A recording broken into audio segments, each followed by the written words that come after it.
Hello everybody and welcome to another fun-filled nonsense retrospective. I'm your host as always, Rick, and joining me equally as always is Devon. Hello! And today, well, we're talking about Owl House again, but before we get too far into that, let's start with our time-honoured nonsense asinine hypotheticals. And do you have one for me today? I do. During the most recent season, or I suppose half a season if you want to look at it that way, we found out how palismans were made as opposed to when they're just adopted after they've been abandoned or etc. So my question is going to be pretty obvious, at least I assume so. You get to carve a palisman, what do you make it be? I'm going to try and make some kind of weird animal chimera, but something really cute, like a bunny with bat wings. If it has to be an actual animal, then you can't go far wrong with a bat, but from the existence of the Bat Queen, yeah, they don't really have to be actual, physical, real animal analogues. I think if you create them yourself, I think they do have to be animal analogues. It's just the Bat Queen was an analogue of a weird creature from the Boiling Isles. Sure, I get it. So yeah, if it has to be an actual animal, then yeah, I do love bats. You fucking edgelord. Well, specifically, I love the long-snouted bats that look more like mice and ferrets and all that. And I would likely call him Batrick because I'm super, creative. I mean, you say that. We got in a Q&A not too long ago the revelation of Gus's palisman's name. I can't remember the exact name, but they just took the three names from three of the writers, I believe, and they just mashed them together, and it's like, here, this is its name. I'm like, cool. So I don't think you have to worry about being overly creative with names. Yeah, so it wasn't anywhere near as meaningful as Flapjack, but yeah. Case in point, isn't Eda's called Albert? But yeah, mine would likely be a bat, and so my one for you is one that I'm going to turn around from you from a previous retrospective. Oh, always fun. Specifically, the Amphibia retrospective, and it is, let's just say, the ideal world happens and we get our Kingdom Hearts world. What events from the Owl House history do you portray in the Owl House Kingdom Hearts world? Oh, it was really clear cut, but I gotta be honest with you, the lead up to the finale of this season is actually probably better than the beginning. It's a real 50-50 split, because either you have the build up to finally the confrontation with Belos, which we'll talk about later on because it's part of our retro for today, or my original idea would have been a condensed version of the Lilith versus Eda storyline. Yeah, okay. With the culmination would have been Eda versus Lilith and you helping out. Yeah, I feel it. Eda, and yeah, that's what I would have gone with. However, with the revelation of what Belos truly is, he looks like a Heartless. So yeah, he does.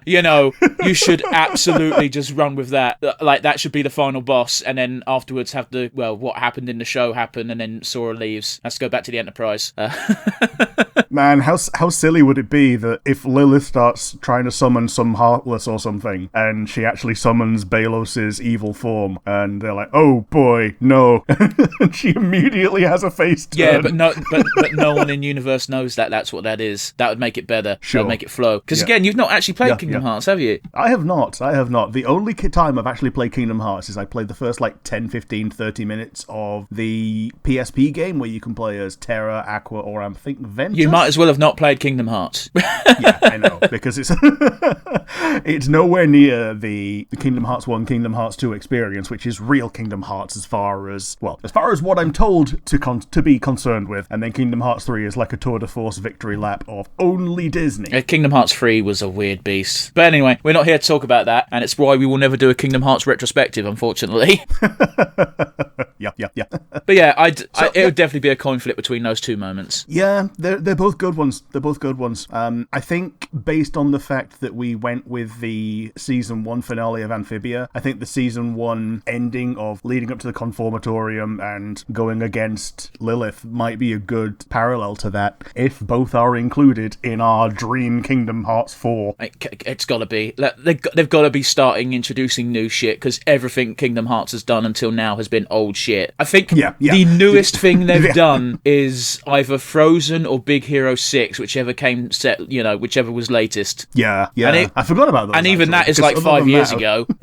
Yeah, other than that, I was going to say stuff like the Pixar stuff, like Toy Story and Monsters Inc. That's all Kingdom Hearts 3 was Pixar shit. Yeah. We went back to Hercules World, and we went back to Pirates of the Caribbean World. I can't remember anything else that was non-Pixar in Kingdom Hearts 3 anyway. Yeah. Not counting the DLC, I've not touched that because I don't care. Man, how damning. It really sucks. I've been a fan of that series since it came out 20 odd years ago, back on the PS2, motherfucker, and I'm just like, I don't care. Yeah, anyway, yeah. Yow House. We normally start these episodes with our previous experience, but we got an entire other episode for that, so go watch it. Yes, go watch the Nonsense Retrospective number 24, where we covered the entire first season and the first half of season 2, because it was out when we did it. Yeah.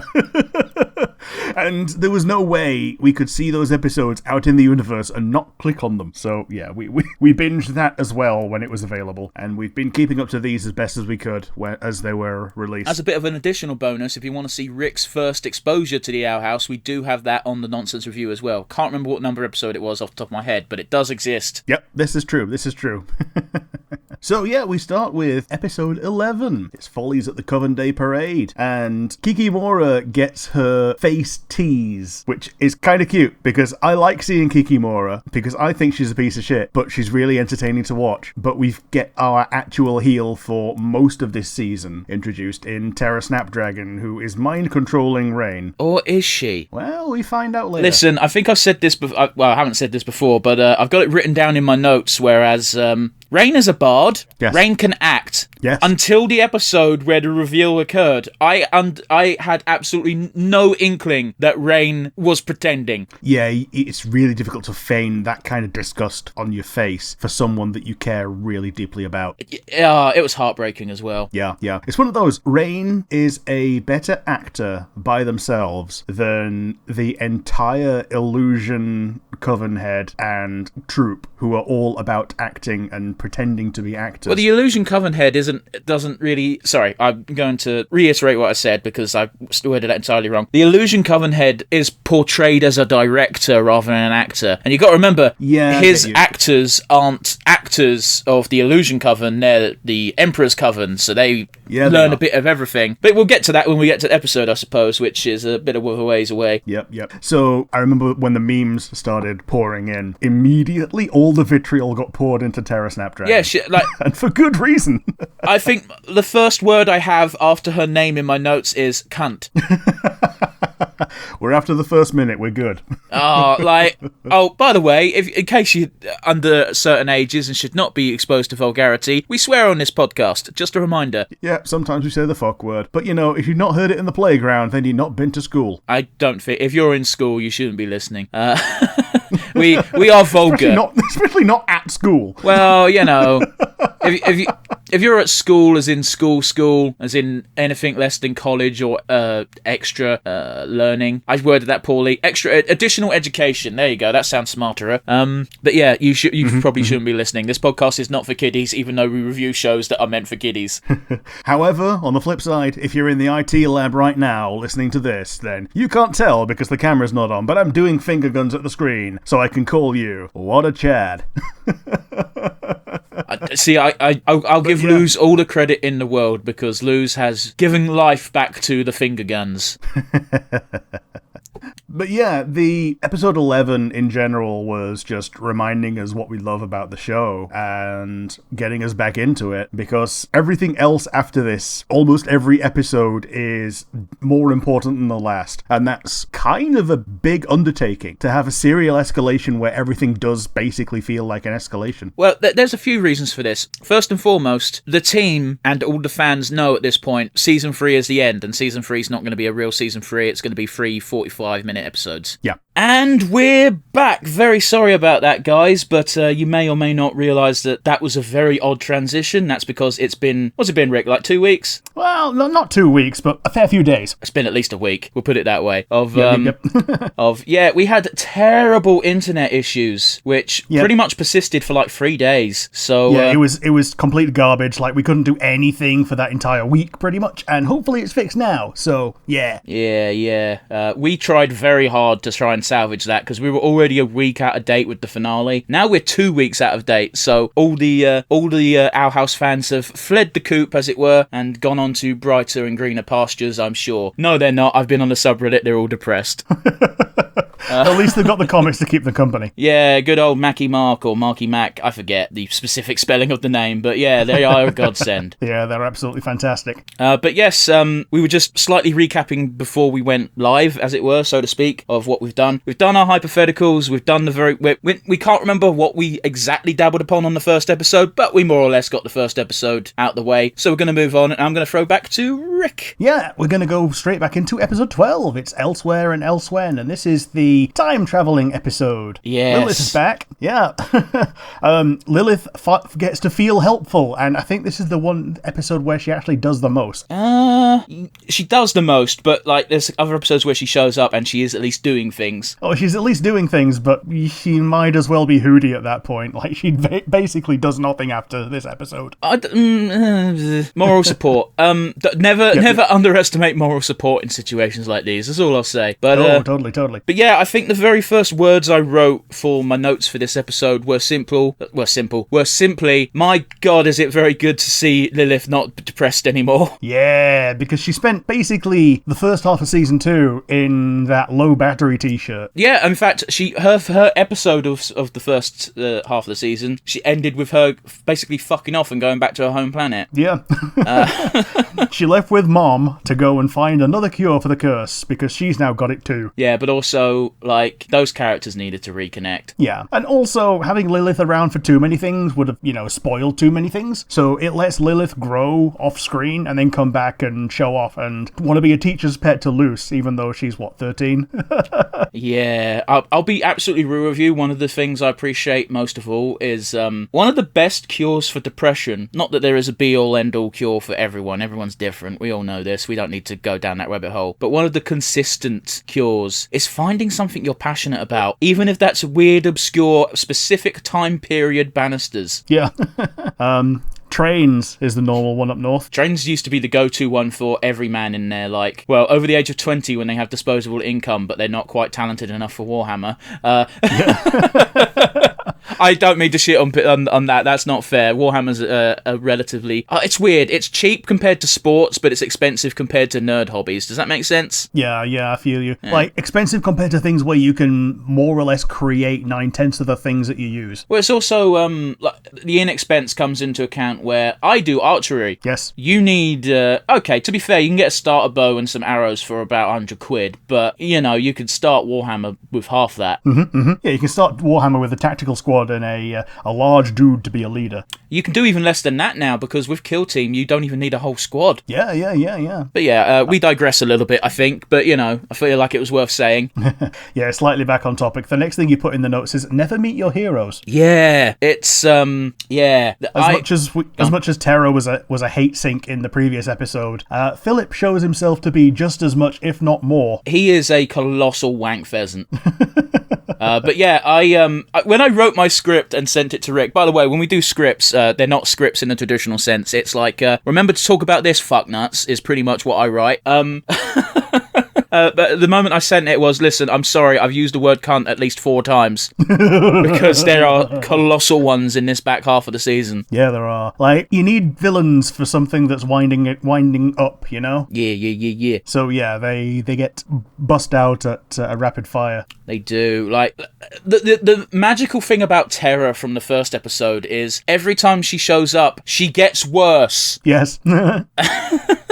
It's a bit like the Lich. Every time the Lich shows up, someone dies. This is a bit less extreme, but, something is going to go wrong every time she shows up. She is also a force to be reckoned with. Like, she doesn't lose until, that very final moment, but everyone kind of loses there, so... Yeah. So, yeah.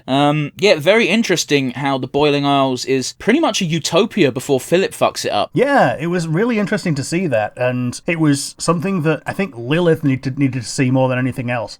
Yeah, but we also know that Lilith doesn't trust the Emperor anymore by any means. Like, he goes back on every promise, and that even shows up in the final episode, much to his downfall. Yeah, like, the fact is, though, she's already thrown her hat in with the good guys, but I think this is one thing that she needed to really cement the fact that she still has doubts, and this just completely wipes them all away, that she's definitely doing the right thing now. I'm gonna agree to disagree on that, because I don't think Lilith ever thinks that the Emperor Coven is doing well. Even when she's working for them, she's working for her own motive, not to better the Emperor and his coven. Yeah. You know? Yeah. If anything, I think it was the other way around. I think she needed to be shown, well, when she was working for Belos, that, oh, yeah, actually, you're wrong. Because she had those nigglings that maybe she was. Yeah.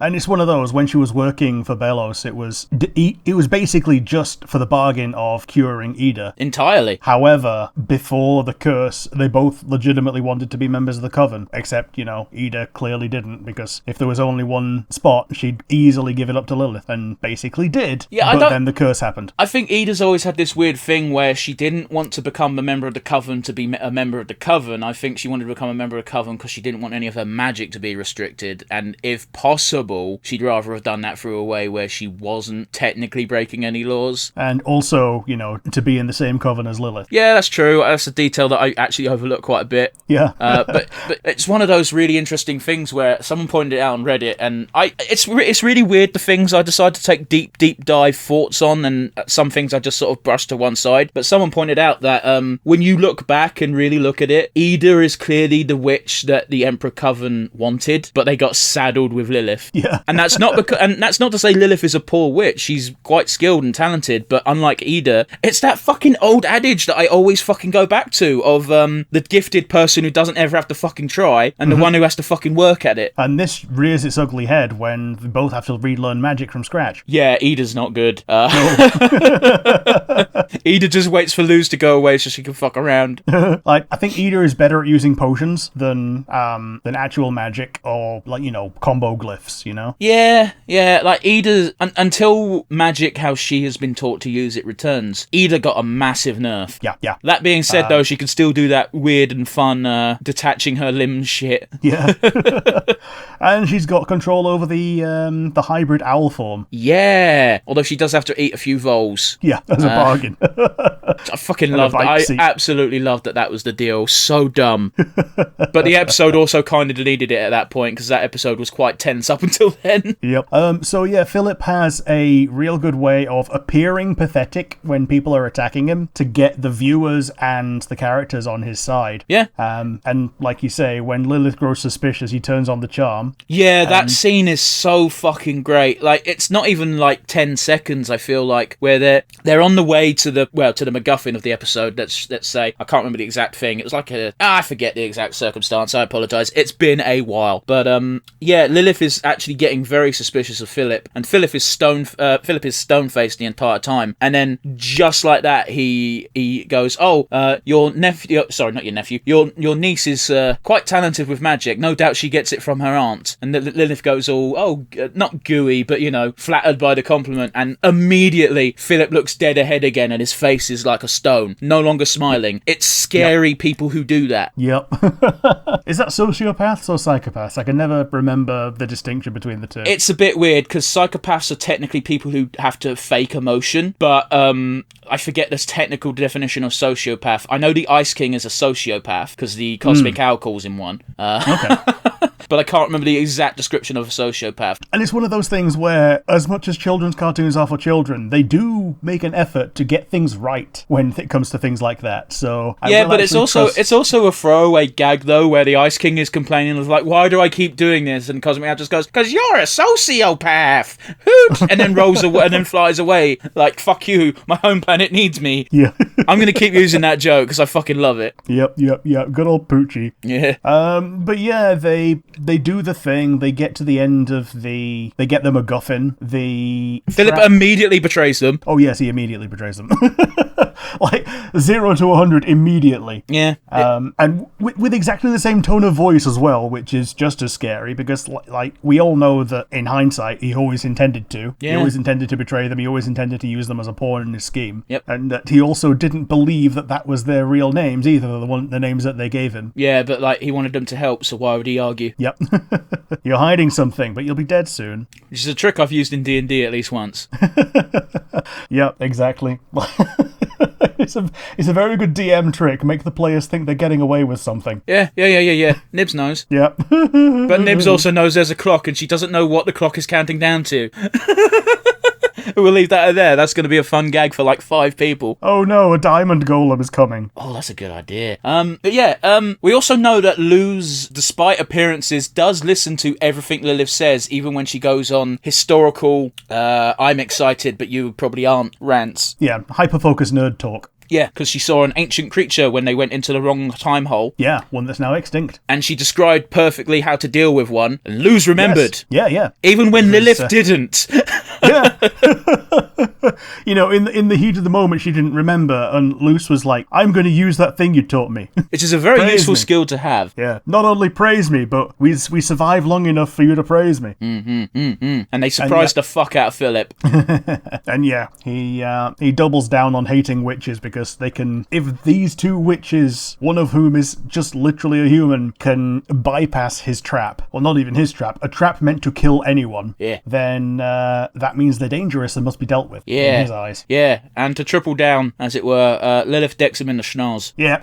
And rightfully so. Yes. Now, here's a fun thing. I think his surname, Witterbane, literally means Bane of Witches. I mean, we know he's a witch hunter. Yeah, but yeah, he's taken the name that means the thing, which, you know, is kind of on the nose, but we didn't know that before this episode. We suspected it, but this is the episode that actually confirms that Philip is Belos by showing him eating a palisman. Yeah, and as I said in my notes, most of the fan base already pretty much guessed this, but boy, was that a sinister way to reveal it. Yeah, just a normal-ass looking dude, just vacuuming up the lifeblood of this palisman. Yeah, it's not fun. Also, here's a fun one. Back in the early stages of season 2, Lilith's episode, as it were, where we've got both our beasts, Grandma Clawthorn. Yeah. What's her first name? I've actually forgotten. I have also forgotten. Well then, but you know who I'm on about. Ida and Lilith's mother. Yeah, the mom. At the end of it, when she leaves with Lilith, she actually says to Luz, "Don't worry about being a human, dear. We've had one on the island before," and gives her a little wink. And everyone assumed it was Philip, because why wouldn't you? And it's actually like, there's a good chance that potentially Philip's brother, who we know very little about, may have gotten with a Clawthorn back in the day. Yeah. And might be one of the reasons why Philip isn't too hurt about using his brother's bones for some pretty grim shit. Specifically the brother that he killed because of getting with a witch. Allegedly. We're not 100% sure that that's the reason. However, it would be pretty bizarre for it not to be. It seems that every time a Grim Walker turns on him, it's because, like, deep down in the bones, as it were, he basically realizes that Belos is wrong, like, fundamentally wrong, and that's why he turns on him. Yeah, but to be fair, he is very clearly evil. Oh, yes, definitely. There is not a nice thing in Belos's bones. The only reason he's gotten away for it so long is he's been very careful with public appearances. You know, and he's even admitted in the episode where we get inside his head that he's used a dozen, if not more, aliases before Belos. Yes, as he would need to, because as Belos, he's basically just appeared like 50 years ago, started touting about separating into covens, and it just went down like wildfire. It implies that the things that he's tried before that have intentionally been failures,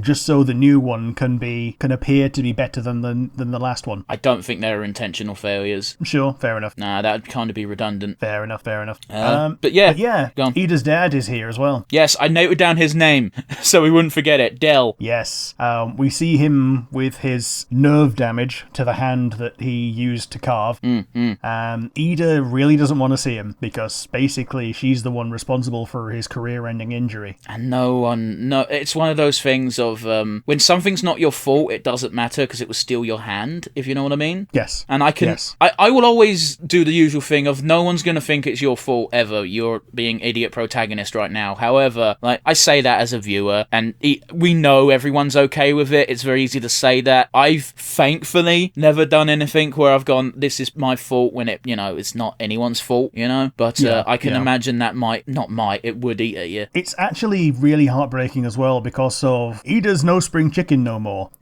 So this is like some kind of trauma that's eaten at her since she was a teenager. Yeah, and Dell just wants to see his kid. Yeah, totally. And rather interestingly, his palisman is very similar to good old Flapjack. Yeah, it is, which is kind of cute. Which I think gives a bit more credence to the Philip's brother being an ancestor of the Clawthorns, a bit of credit. Yeah, exactly. Like, being specifically birds in general is already a reasonable idea. But the fact that those palismans are damn near identical, obviously we know Flapjack has a different name, or at least is associated with a different person, as far as Belos is concerned. We're not entirely sure which way round it is. No, Flapjack has the name of Flapjack, and the reason that it's Caleb's palisman called Flapjack is because Flapjack isn't itself, as a noun, isn't native to the Boiling Isles. Okay. So it's like you're in America, you have a dog, and you call the dog Crumpet, because crumpets are not native to America, they're native to Britain, and you just give away the fact that you're a tea drinker,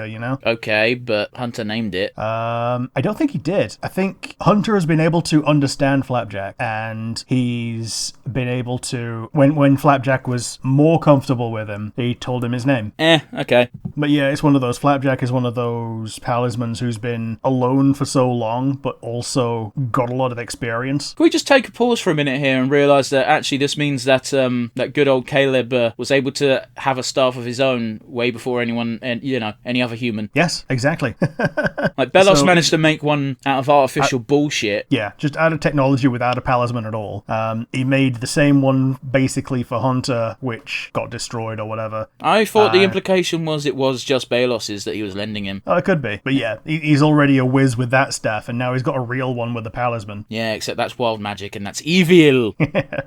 But yeah, Del gives Ida a chunk of palisman wood, and the idea is that it's for loose. Yeah. Oh, but well, I don't know. I don't know if that's the implication. Yeah, it might be, because he says, "Oh, I hear I have a granddaughter now," or something. Yeah. And I think he even meets King and calls him grandson. Yeah.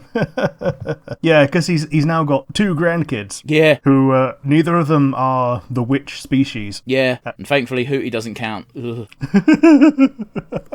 Oh no, the tube demon. Yeah. But we do end on somewhat of a highlight in that we get the fun little interaction. Well, I say we end because we almost end on a highlight, because the ending is the Belos stinger. But yeah, we get Lilith having the time of her life as she gets to examine banisters.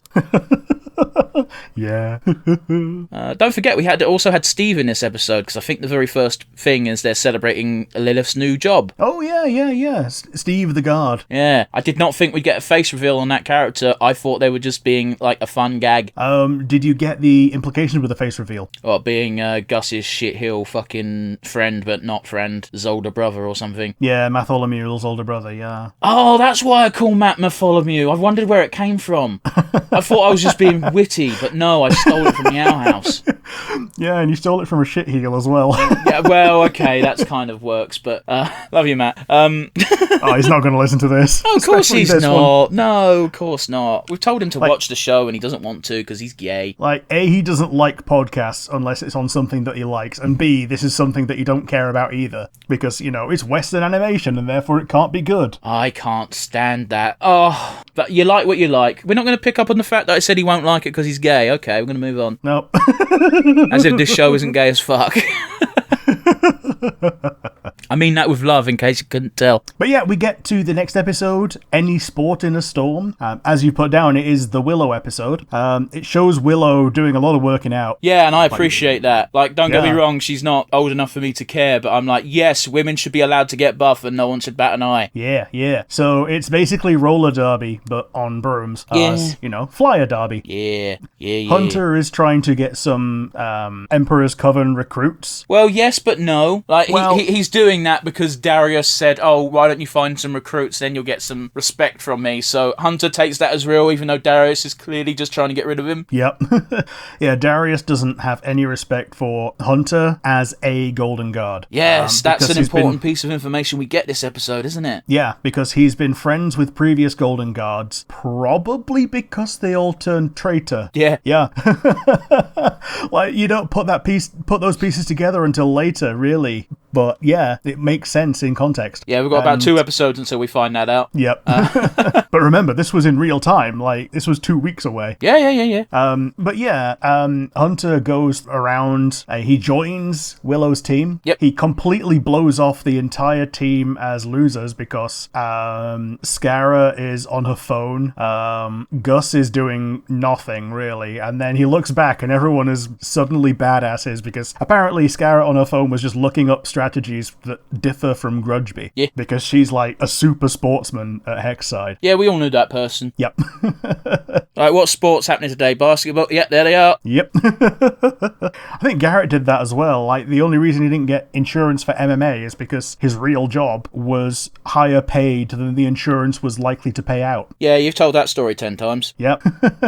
But yeah, we all know that super sportsman at our school, at your school, any school. Yeah, that's Scara. I mean, I got kicked off the basketball team because that happened. That week, the sporty kids were like, cool, we want to play basketball. So the coach was like, cool, we've got people who are good at X sport. And, they weren't necessarily good at basketball, but, you know, the implication is, oh, these are sporty kids. They'll be better than the fucking shithills we've got. And I'm like, cool, great. There goes my one form of exercise. Yeah, like, you don't have to have perfect aim if you can run rings around the opponent. It was one of those, like, it was a sport I enjoyed and it got taken from me. So that sucked. Yeah. But yeah, we get to see Hunter being good at flying, which is something he's always been good at. Yeah. They beat the teacher's team. Yep. Hunter says, yeah, because you did that, you're now all worthy to join the Emperor's Coven. To which everyone goes, Yep. Because they weren't treating this as an interview for anything. They were treating it as sport. Darius gets the face reveal, as it were. Well, at least a nod towards it. Like, at the end of the episode, I remember thinking, right, you're still a dick, but you're not that much of a dick. Yeah. And we don't know for sure that he's not a complete dick at all, but this is our first inclination that he's not just a patsy with a slight human streak. Like, he's all human streak. Yeah, I mean, your bar as an evil person's got to be pretty low to fuck with kids. Yeah. You know? So it's one of those, that's why I wasn't completely on board with him necessarily being a face just yet, because, yeah, it's undeniably a good act, not kidnapping children, but that's pretty low down on the bar of evil. Yeah. Like, just fucking with kids in general is like, okay, you're in evil territory firmly. No debating this. Yeah, like that one guy in Kenobi who just has a t-shirt on. I don't know what you're on about. I mean, it's in episode 1. Yeah, I don't know what you're specifically referring to. Okay. All right, cool. Good talk. Yep. Next episode. No. We have the... I forgot to put it in my notes, but we don't get Luz or Amity in this episode, except we get the most minor of minor adventure where they track down the Azura books. Oh, yeah. Yeah, it turns out that Tiny Nose. Yeah. Tiny Nose has a full name, is Tenella Nosa. Yeah, and Luz goes, she has a name! Like, the Danateris avatar that's been in the show since episode 1 and shows up like 4 times. Yeah, she has a name. The Pearl Ball. In fact, Danateris' handle on Reddit is the real Tiny Nose. Okay, sure. I didn't know. I just assume most people don't have Reddits. It's a lame site for lame people. I know, I'm on it. Yeah, she didn't ask me anything on the Owl House subreddit, so... Oh, fair enough. That's always fun. Yeah, it was fun to read through, even though I wasn't there for it. Yeah, I get you. My favourite hands-down moment is when Luz and Amity are listing off theories as to who the author of the Good Witch, was it Azura? Azura the Good Witch. Azura the Good Witch, there we go.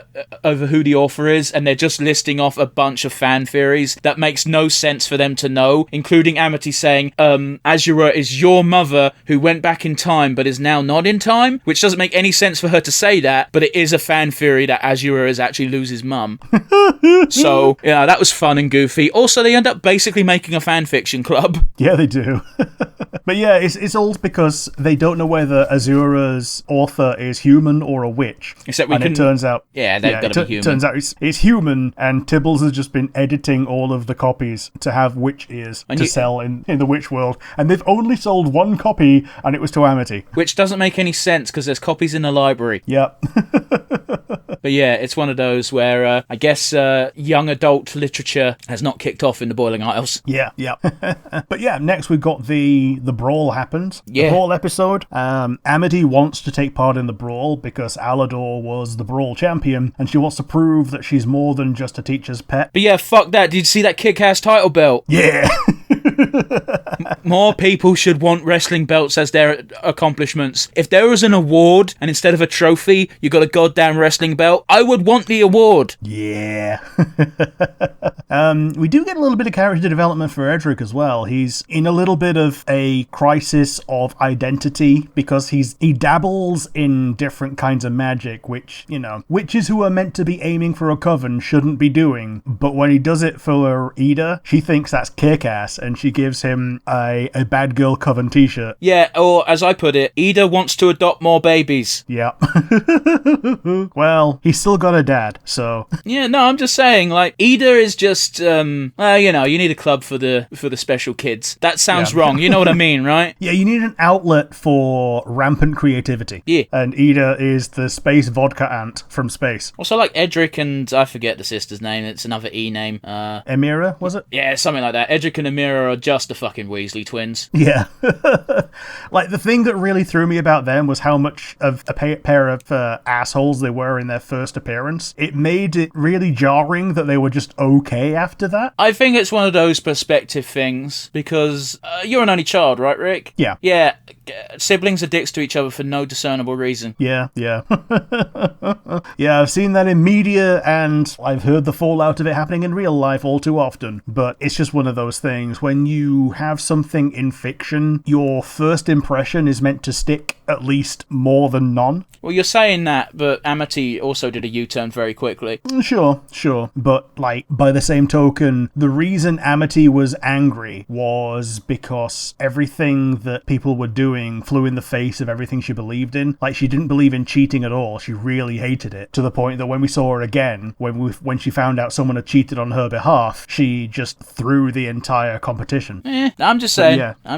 Yeah, no worries. But yeah, Alador finds out that the Abomatron that he sent to accompany Amity to the Emperor's Coven tryouts has been tampered with, and then he comes and swoops in, saves the day from his perspective. I mean, to be fair, Alador ain't no fucking slouch. He pretty much won the Brawl tournament in 2 seconds, so much so he was almost given the belt, and Alador went, I already have one of these.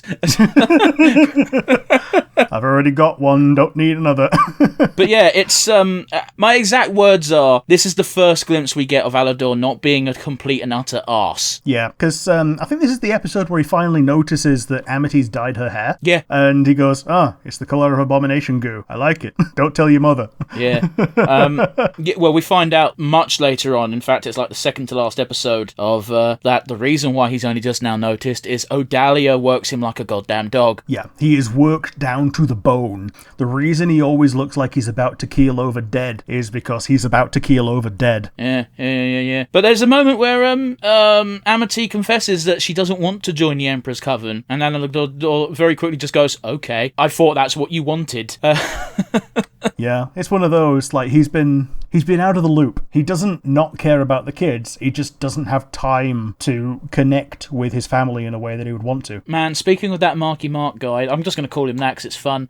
He did do a rather depressing comic of Amity when she was about half her height, so I don't know, you do the mental math on the age on that, where Alador made an abomination swing set for her and starts pushing her on the swing set. After about 2 pushes, in comes Odalia, drags him off by the ear, he snaps his fingers, Abomination starts doing it, and it goes from night, in the morning, midday, afternoon, dusk, nighttime. She jumps off the swing set and goes home all miserable and depressed. Pitch black darkness as it's basically midnight. Alador comes on the scene, looks at the swing set, frowns, starts swinging on his own because it's like, for fuck's sake. He swings on the other swing as well. There were always two swings there as well, weren't they? Yeah. So yeah, it was meant to be a place where they could just both sit, swing if they wanted to, but if they wanted to just chat. Yeah. Or, there's two swings because of the twins. But I mean, he made it there and then out of Abomination goo. So, he could have made it just one. He could have made it just one. But the fact is, he made it two, either for himself and Amity to just chill, or for the twins to use afterwards, or a combination of both,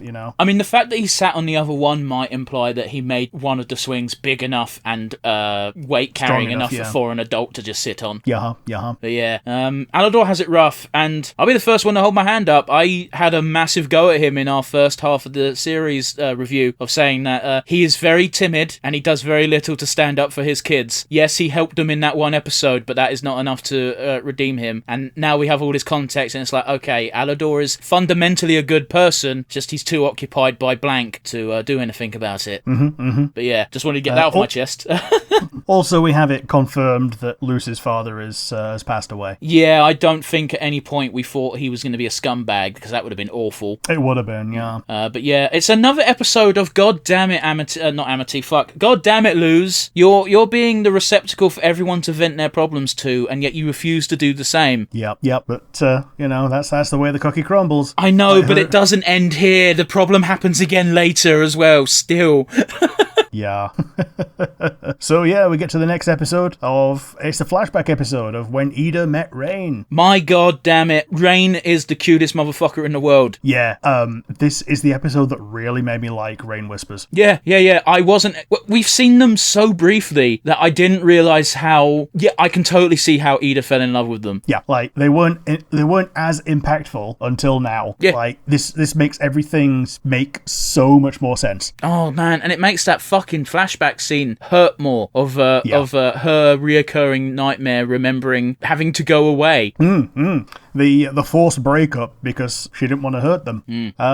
But yeah, this is another one where Terra is a massive shitheel because she descends from the heavens, all pomp and large ham, and overtakes the exam/trials/ multi-school cup. Yeah, she wants to kill children. Yes, she does. And then promptly gets told that, no, you're not allowed to do that, and she sort of whines about it, but says okay. Yeah, we also get to see the previous headmaster of Hexside, who was a massive shitheel as well. Yeah, I would have used that specific word, however, Terra's in the episode, so yeah, he's not as bad as that. No. That being said, we see Young Bump, and Young Bump is as adorable as you think he'd be. Yeah, Young Bump is great. Yeah. Because he's just a teacher. And it also shows that he's always had these goddamn convictions. Yeah, and, also that he's always had bad eyesight.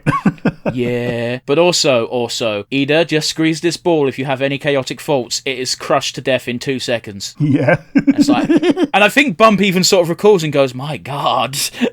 Not quite like that, but it's the mental image I get. Yep. But yeah, it's the final shot of this episode, after all said and done, is the real hope spot turning point. That after seeing Rain use Bard magic in the flashback on a really shit tasting juice to make it into, what is it, apple blood is Ida's favourite drink, right? Yeah. They're now using it on Terra Snapdragon's mind control tea. Yeah, and this doesn't happen very often, so fucking kudos to the team behind the moment. But I screamed at it wasn't the TV, it was my laptop, when the little abomination came out of the brick, literally screaming, what? When? Yep. Why? Yep, because now when you look back, it's Darius that basically captures Rain. I mean, I can't remember if we said this. No, I mean, we can't have done because the episodes weren't out yet. No. But we said it off camera, where it actually now makes super sense as to why Darius had such a hard time dealing with Rain, because he wasn't actually trying that hard. Yeah, didn't want to kill him. And also, Ida was the was the wrench in the plan. Because if Darius was just against Rain, Darius could just have a conversation. But Ida's there and they can't let the jig up because even though she's the Owl Lady and wanted, they don't know if she's turned. Yeah, absolutely. And then Kikimora fucks it all up. Yeah, Kikimora always fucks everything up. Yeah, but oh god damn, Kikimora, stop being a wage slave. Yeah, I mean she does by the end, but only at the end. Oh no, she gets no credit. No. When you turn at that point, you get no credit because they turned on you first. Yeah. Your boss has told you your last task is to go find a hole to go die in. Yeah. And that's when she finally gets to be useful to the universe. Going back to Rain's magic trick of blowing on liquids to change them into different flavors. They probably didn't intend for this, but do you remember the movie Little Nicky? Yes, to a degree. Yeah. I remember when he turned Coke into Pepsi. Yeah.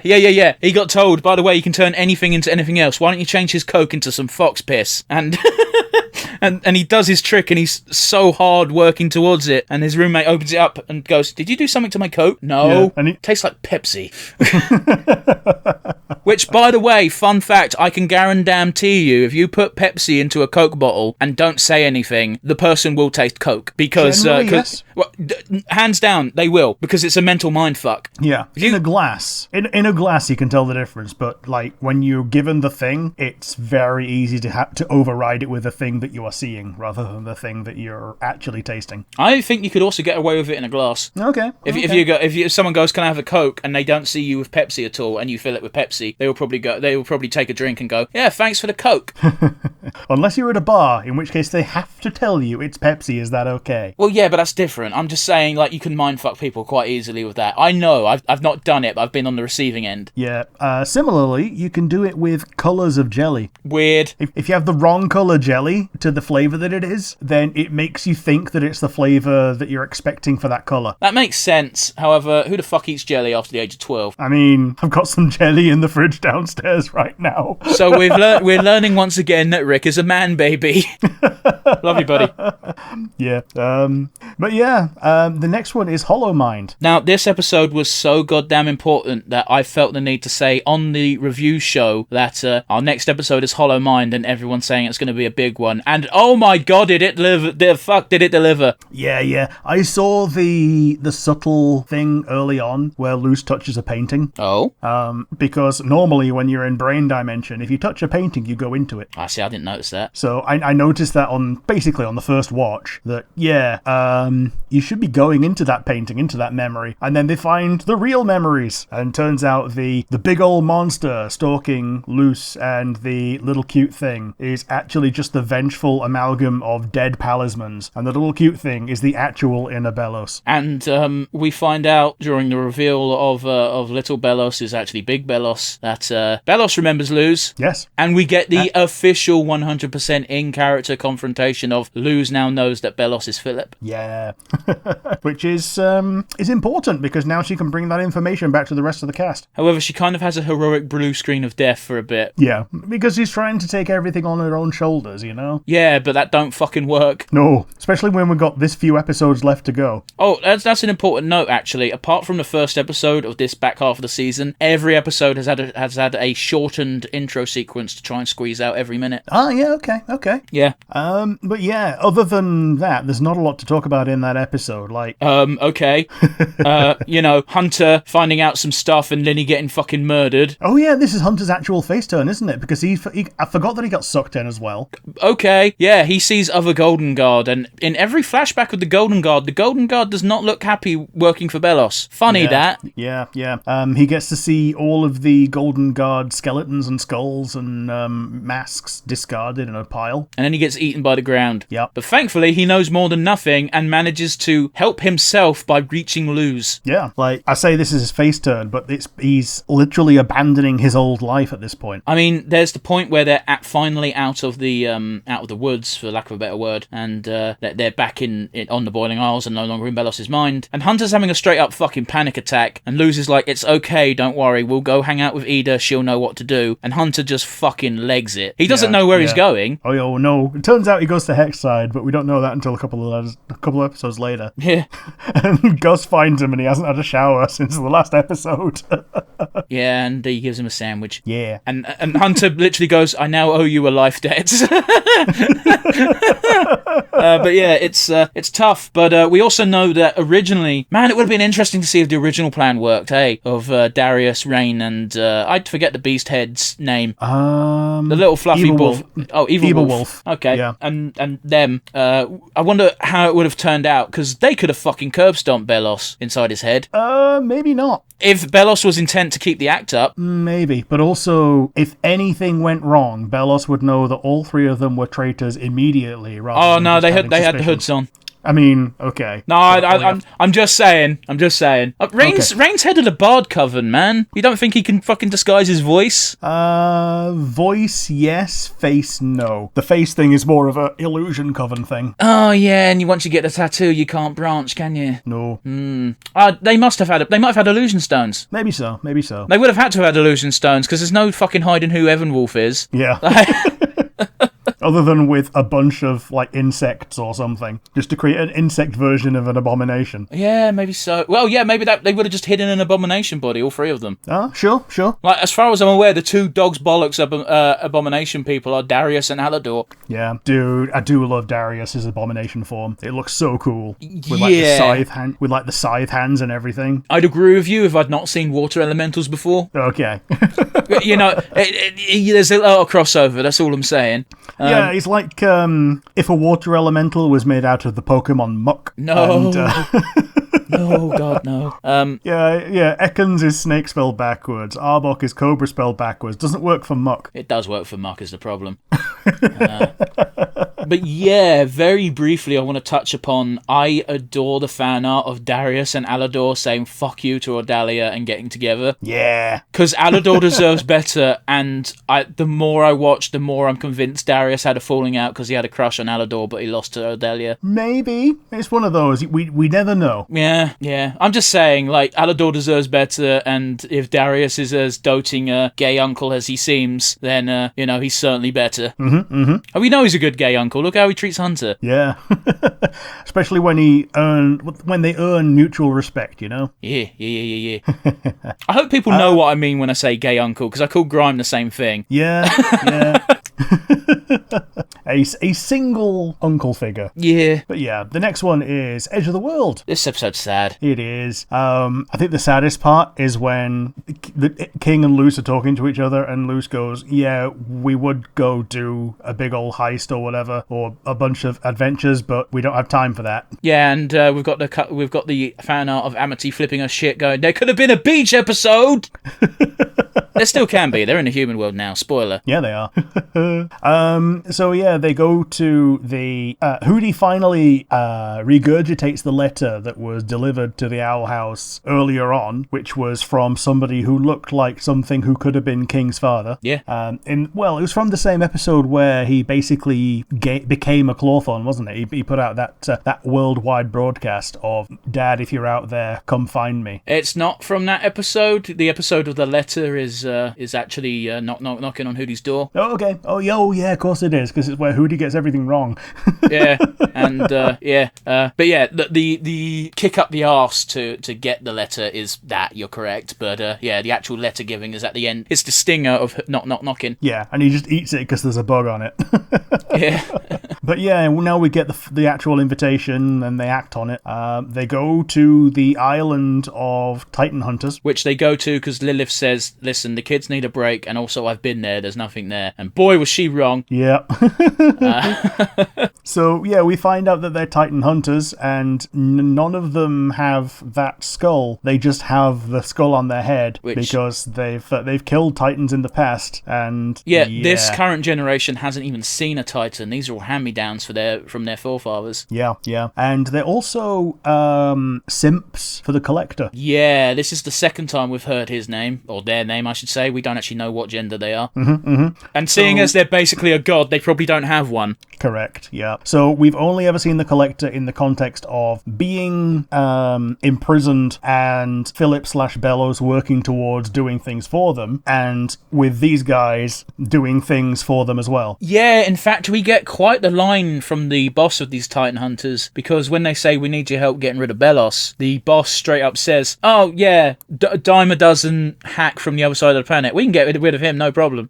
Which is big fucking words. It is. But it's one of those, if they knew how to get the Collector out, they can just get rid of Bellows, no problem. Yeah, but they can't. It's weird, isn't it? Because they know how to get the Collector out, but they think it's to kill King. Yeah. Which might be another way of getting him out, but the way that he actually gets out is a lot simpler. Yeah, because before this, they thought all that they needed was Titan blood, but turns out the blood can still be in the heart. That doesn't really work as well as you fit. Like, I get what you're going for, Rick, but that makes no sense. Yeah. Blood is not a component at all. You're just talking out your ass trying to be lyrical.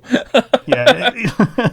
Like, all they need is essence of Titan, which can just be the Titan itself. I don't think they need essence. They just need someone to go, you can come out now, but who also shares heritage with the person who put the curse on in the first place. Maybe. Okay, I feel it. But yeah, anyway. And it just so happens that, King's father imprisoned the Collector to keep them away from King, because, a godlike child being with infinite power probably doesn't have your kid's best interests at heart when they're playing full tilt. I don't think King's dad actually imprisoned the Collector. I think the Titan that makes the Boiling Isles is probably who imprisoned the Collector, and I don't think that's King's dad. Yeah, fair enough. But then again, we also don't know how much of the world is beyond the Boiling Isles. Like, it's implied that the Isle of the Titan Hunters is not on the Boiling Isles, because the Boiling Isles is a Titan. It's on the opposite side of the planet, according to the people who teleport. Yeah, fair enough. Like, it's like if you touch a stone in London and you end up in Brisbane. Yep. Like, that's pretty much the same sort of distance we're talking. At least that was my take. Like, again, it's not explicit, but that seems to be the implication. Yeah, but there's more than just the Titan as continents go, Sure. So there are other places. But yeah, like we say, King gets revealed to be an actual Titan, and hijinks ensue. Deadly hijinks. Hootie's a goddamn MVP in this. Yeah. Like, we are reminded time and time again that Hootie ain't to be fucked with. Yeah, the Dogpile on the Tube Demon. Like, for real. I still remember in that early episode where he took out all the fucking... granted, we've come to realise that the Emperor's Coven don't necessarily mean shit, but he took out a bunch of the members of the Emperor's Coven and then had a tea party with them thinking they were playing games. Yeah. But yeah. Yeah, I do appreciate that they do give you hints of the main Titan Hunter guy potentially having a face turn. He never does, but you can see behind his eyes that he's like, do we really need to kill this one? He's a baby. Yeah. Like, it's all like, hoorah, yes, we kill Titans. Oof, oof, oof. And then this one's a baby. And most people are still like, oof, oof, oof. There's some hesitation in this one dude, but he's a prick. He still goes through with it, so fuck him. Although we don't know what his stance is going to be now that the Collector is out. Hard to tell, because the Collector, oh boy, it's a coin flip, really, isn't it? Oh, literally. Like, we've got 3 triple episodes to see what happens with that. Yeah. But yeah, the next one is the Gus episode, and for once, I can say it's a very good Gus episode. Hey, did you know that Gus is a badass? No, because he's never shown it until now. Now, Gus needed this, because every other Gus episode has been one where we've basically gone, okay, I'm watching this, I'm enjoying that it's more Owl House, however, most other episodes are better. But this one really bucks the trend, because it's not just a Gus episode, it's also a Hunter episode. Yeah, but we also knew it was going to be a Hunter episode, because when we got the description of the episodes, it said he gets help from an unlikely ally, and everyone pretty much went, yeah, that's going to be Hunter. Yep. Like, who else is going to have a face turn this late? Yeah, and they become best friends. It's great. Yeah, they become best friends over the fact that Gus teaches him how to deal with anxiety. Yeah. Breathe in, breathe out. Also, here's a sandwich. Oh, that's not got nothing to do. That was just Gus being kind. But yeah. Yep. Like, Gus actually, it's something that more kids shows should do in a fairly organic way, in that here is a legitimate coping mechanism for if you're having an anxiety attack. And yeah, Gus's illusions run rampant. The illusion coven gets completely blindsided blindsided by it because they're trying to give people brands. More importantly, don't forget, Gus is the person who saw through their illusion. Yeah, they're doing a double illusion of, yeah, we're going to give you an illusory brand, but actually they're giving them a real brand underneath the illusion of the illusory brand. Yeah, and here's my next use of the word cunt. I can't be asked to remember this guy's name, but he's very Gilderoy Lockhart. Yeah, he reminds me a bit of Llewellyn Sinclair as well, the director from The Simpsons. Okay. Because yeah, he's very much a director. Like you corrected me on this earlier, and yeah, he's a director rather than an actor. Yeah. And he expects all of his other coven members to be incredible actors and to be perfect. And if they're not perfect, then they may as well go back to the drawing board. It's not even his coven members either. He's just borrowed some Emperor's Coven guys, hasn't he? Well, that's the implication is if you're one of the coven heads, then your coven is technically the Emperor's Coven. You know, your mooks, as it were, your expendables. Yeah, you can just co-opt any of the Emperor's Coven members and just say, okay, you're with me for this mission. Go. Yeah. This episode does something that I really do enjoy, which doesn't seem to happen a lot in any shows, let alone kid shows. But we get grunts that just quit. Yeah.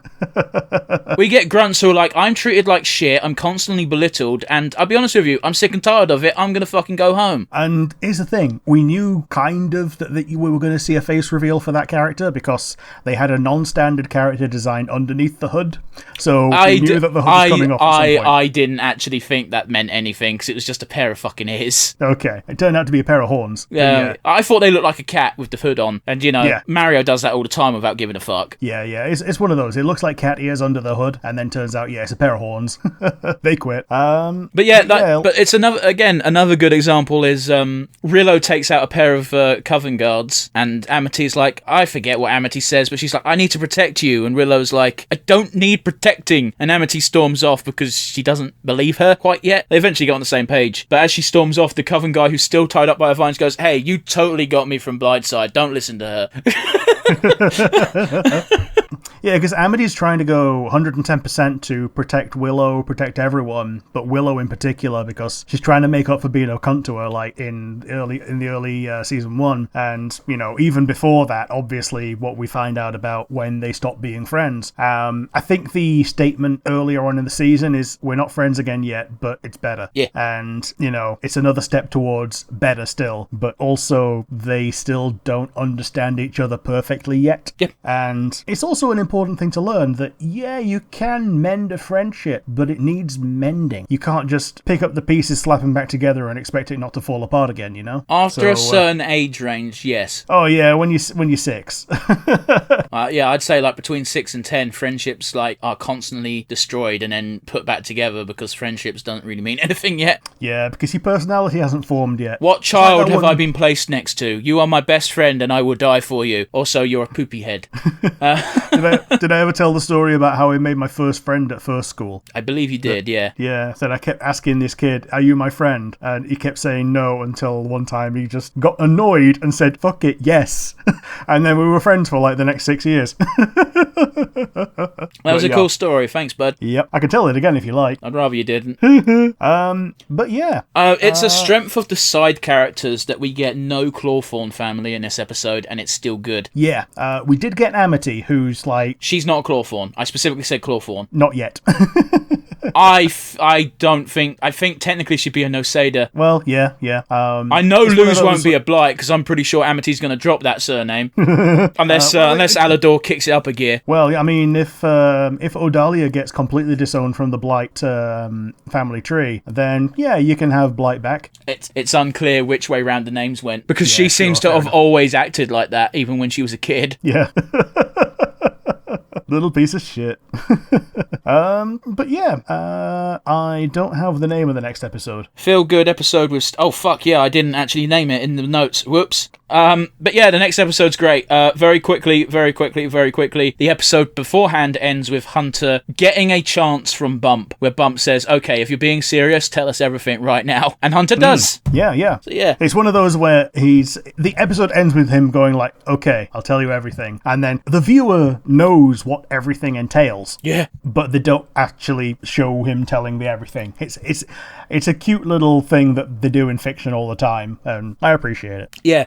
O Titan, where art thou? Okay. That's the name of episode 19. Okay. So, King is being babied again because people know that he's a Titan and they know that he's valuable now. And except for Lilith, who wants to do dark sacrifices in his name. Yes, she does. Yeah, Lilith is super simping for King at this point. Which is fine. She's had enough fans simp over her. Yeah, true. True enough. I believe she's asexual. Yeah, she's written as that. Yeah. She's written as asexual and aromantic. It's one of those weird things where I know I shouldn't, but I usually put those hand in hand in my brain. And yeah, I know I'm wrong. You don't need to correct me. It's just, my brain's weird. Yeah, it's like you can be one without the other, but yeah. No, I know. I know plenty of asexual people who still want romantic relationships. And the other way around. Yeah, but I'll put it this way. I'm a little bit more dubious on that, and I'm not saying it doesn't exist. It's just the people who say that are 9 times out of 10 dicks, and that's from personal experience. Sure. And again, I know that's not the general rule of thumb. I'm just speaking. One can only speak from their own pool of wisdom. You know what I mean? Yeah, totally. Anyway, my apologies. Yeah, we've got. Is this the one where Alador gets the chat with King as well, or is that the next episode? Oh, it's the next episode, ain't it? Yep. Yeah, King gets the pep talk from Steve the Covent Guard. Yeah, they go cruising on a bike. Yeah, and it's really cute as well because he's already got the sidecar. Yeah, which gives more credence to the fact that he might be someone's older brother. Yeah, and we got that confirmed on Twitter later from Dana Terrace, but you know. Yeah, fair enough. Until then, it was just for the fans to just look at and see. Yeah. And doubly theorise when he took the helmet off when we got the face reveal. I really wasn't expecting Steve the Guard to have a face, although they've been joking about Steve for so long, it would have been odder not to in hindsight. Yeah. But yeah, Ida is trying to protect Luce. Doesn't she drive her away and say, okay, let's you go do your thing, we're gonna do ours, we need to be completely separate in this? Yes, but no, they both go to the same place, and Ida goes, all right, we'll split up, and then she starts going, okay, I'll now make a deal with so-and-so. Yeah. So this is the one where, don't they end up in the prison? No, they don't go to prison. They end up in the back of a van, and when they get out the van, you hear clearly Darius go, I'm going to let you out now, please don't kick me. Or something to that effect, because, it turns out it's Darius and Rain who were driving the trucks, and yeah, guess what? That's the 2 best people to be with right now. Yeah. Doesn't Ida also ring Rain on the crystal ball? Ends up talking to Rain, but originally she was just trying to contact the Emperor's Coven in general. Her intention was to hand herself in exchange for them to leaving Luz alone. Yeah, because she doesn't have a plan. Yeah. Luz thinks she's got a plan, and Ida's all finger guns saying, yeah, of course there's a plan, until she has to, come clean that there isn't a plan, and that's the whole reason that she's been trying to cut the deal rather than letting her in on the truth. Which you have to realize that for Ida, that is such an un-Ida thing to do. Yeah, that is literally last resort territory. We've never seen her give up before. So yeah. We end up with the finale of the episode where all of the faces reveal themselves to be faces, and we get a big old rebellion room. Yeah, hello She-Ra. Rebellion war table. Yep. Rebellion war table of the cats. Which Darius fucking hates, and I love it. Yeah. Well, it's a play on the bats, which were earlier on, but yeah, it's not just bards against tyranny. Is it covens against tyranny? I forget the exact acronym. I'll have to apologise, but I just remember Darius really fucking hating it. Yeah. Yeah, as soon as Rain is about to say it's the cats, Darius is going, no. Again, this show has done miracles in turning dickheads into faces. Yeah. I'll give Amphibia a ton of props because I never thought Grime was going to be a good guy, but fucking here we are with all the villains being good guys except for the villains. Yeah, work that one out. I know what you mean though. You've got basically in Amphibia you've got one villain, and even the secondary villain, which is Andreas, he gives up on being evil and literally opens up and just lets himself be defeated. No, yeah, he has a proper face turn. You can call that a face turn, but it's so late in the game it hardly matters. Yeah. But yeah, next episode, last but one, clouds on the horizon. We get to see more of Adalia being a bitch. Yeah, specifically, she's being a bitch to everyone, including Alador. We get to see her see Amity and Luce together and go, ugh, we'll get you a new girlfriend, darling. A more suitable one. Yeah, a couple of things. One, we get to finally see our Lumity kiss in all its glory. Two, we get to see that basically homophobia does not exist on the Boiling Isles, because Odalia, who fucking hates Luz, doesn't hate her because she is dating her daughter and is therefore technically gay, although I'm pretty sure Luz is actually bisexual, but whatever. Yeah, I think the idea is that Amity is meant to be a lesbian and Luz is bisexual. Yeah, but Odalia makes it clear she doesn't care about that. She's just classist as fuck, which as Brits we can definitely relate to. Yep. And it turns out she's even more of a Tory, that she's looking forward to the end of the world because she knows that she's going to be on top to be able to pick up the pieces. Yeah, even she's being lied to though. But yeah. But yeah, it's another thing as well I want to point out, and I said this when the episode ended, and I'll say it again. It is the most blatant allegory in the history of ever of who Alador is meant to be when we find out that half of his staff have been fired and he has been still expected to do twice the amount of work again. If this is not the animators and the writers having a pop at the animation industry, because we see it in every single studio of, we're cutting this amount of staff, but also you now have to do twice as much work on top of what you're already doing, but you're animators, it's easy, fucking get to it, crack the whip and all that shit. Yeah. Odalia does give Kikimora a present, though. Yeah. After taking Popsetter the entire time, for the last delivery, Kikimora, who's now been relegated to delivery girl, gets the present of a giant abomination mech. It looks like an Eggman robot. It does. It's just an Eggman robot, but purple. But yeah, we do get that interesting scene where Kikimora's determined to capture Hunter, and as she's going to grab Hunter, I should say, Hunter's doing some really childish motions, and I remember thinking, that doesn't seem like Hunter, he should be terrified.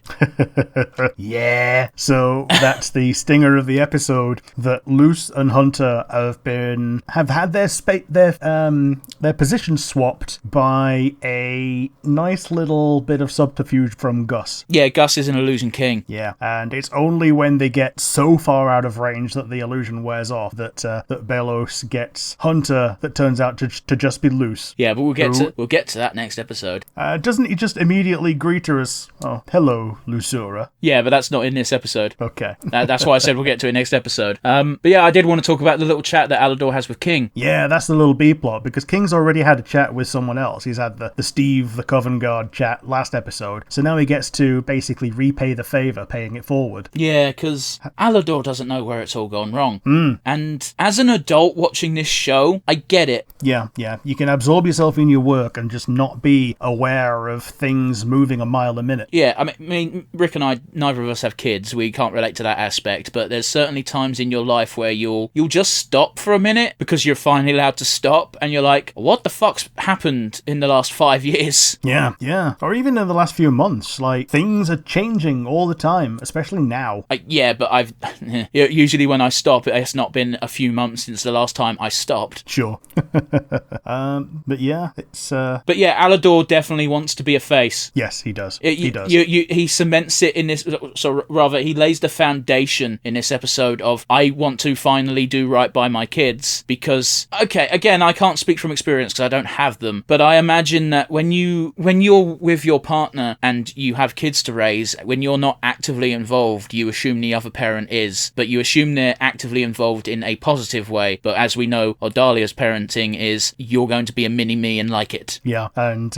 things like, oh, I couldn't possibly be disappointed in you. There's no emotion left for you other than disappointment. But you just, what? Like, I'm not even disappointed. I'm just tired of you not doing things correctly, kind of thing. Yeah, I know, but you said disappointment twice, which made your sentence make no sense. I'm stupid. I'm stupid. It's okay. It's okay to be stupid. No, it's fine. I just didn't know what the fuck you were trying to say. Yeah.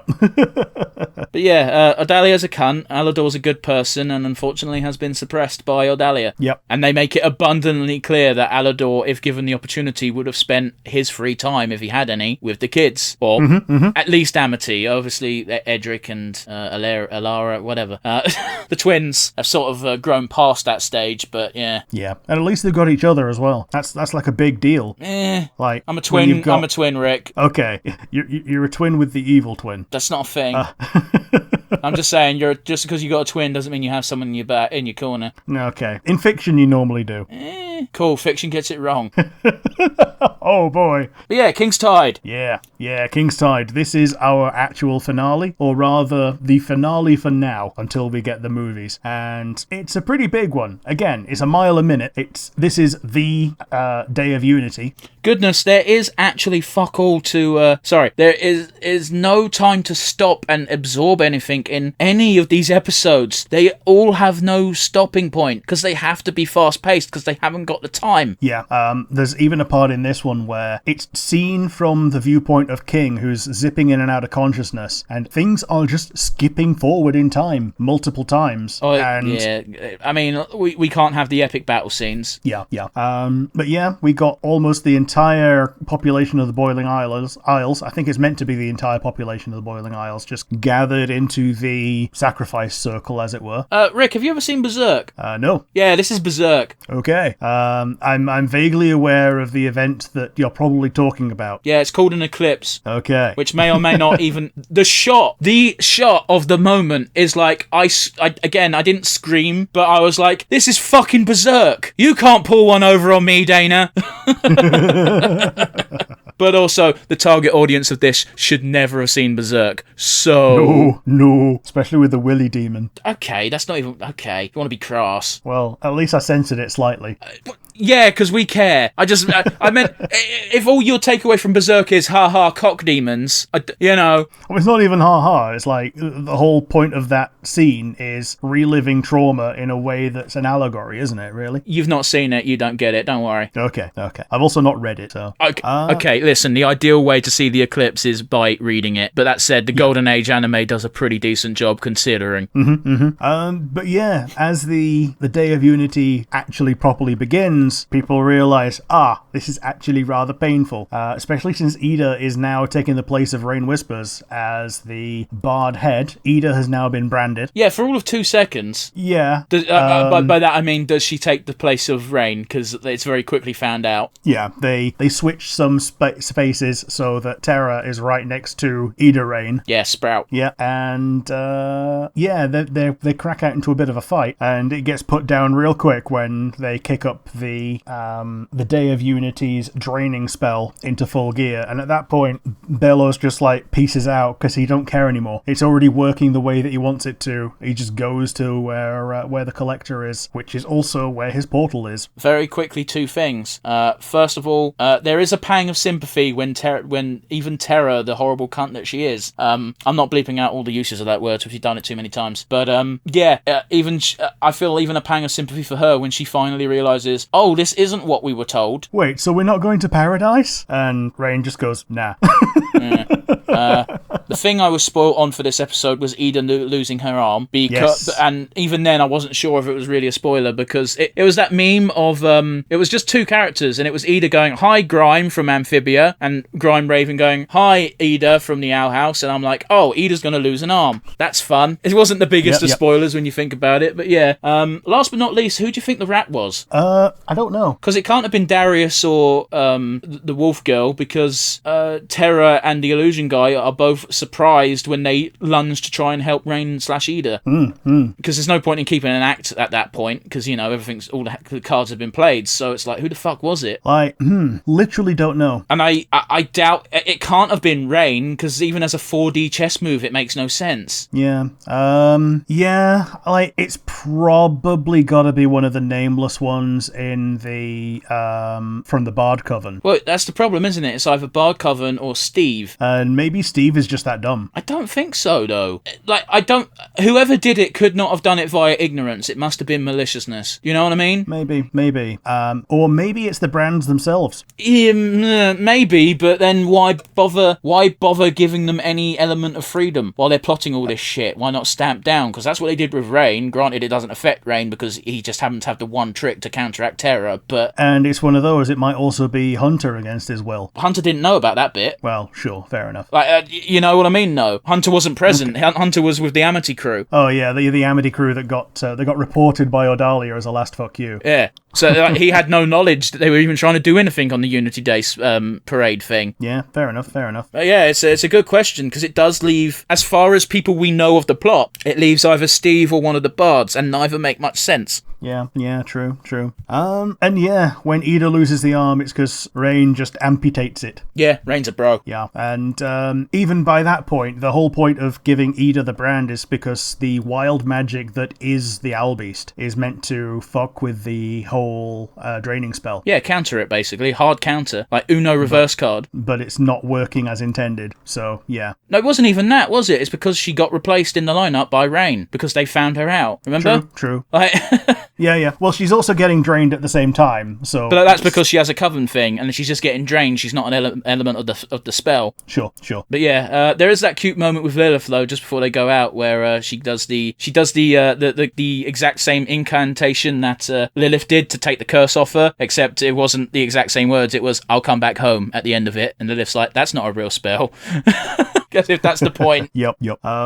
But yeah, we get to the nice little confrontation between Luce and Belos. Yeah, I was very surprised that Belos was quite so cordial. Yeah, because I know that they don't like. Okay, Belos has made it quite clear, or I'll say Philip, because that's who he is now. Yeah.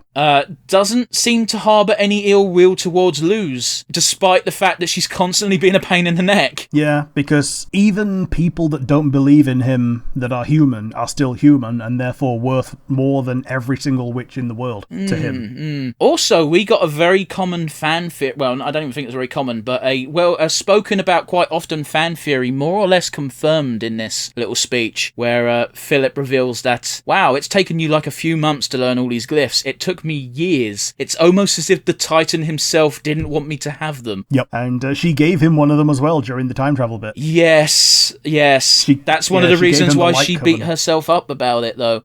Yeah, she gave him the light glyph. Which on its own isn't that useful, however, he already knew a ton. Yeah, like, it's implied that there are only the 4 fundamental glyphs, and everything else is just a combination of them. Just because that's all we've seen doesn't mean they're all there is, but yeah. So yeah, they have that little confrontation. Before that... Luce tries to... before that... Okay. We did get Belos saying "fuck you" to Collector. Yeah, tossing them down into a pit. Which, to be fair to Belos/Philip, I got to commit to one, and I never will. Philos. That was the smart thing to do, because letting him out before you're gone, letting them out before you're gone, is not a good idea. Letting someone with godly abilities who's not necessarily on your side free is never a good plan. No. Sorry, King. Unless you got some kind of leash on them. Well, the leash was the fact that he was in the mirror. Yeah.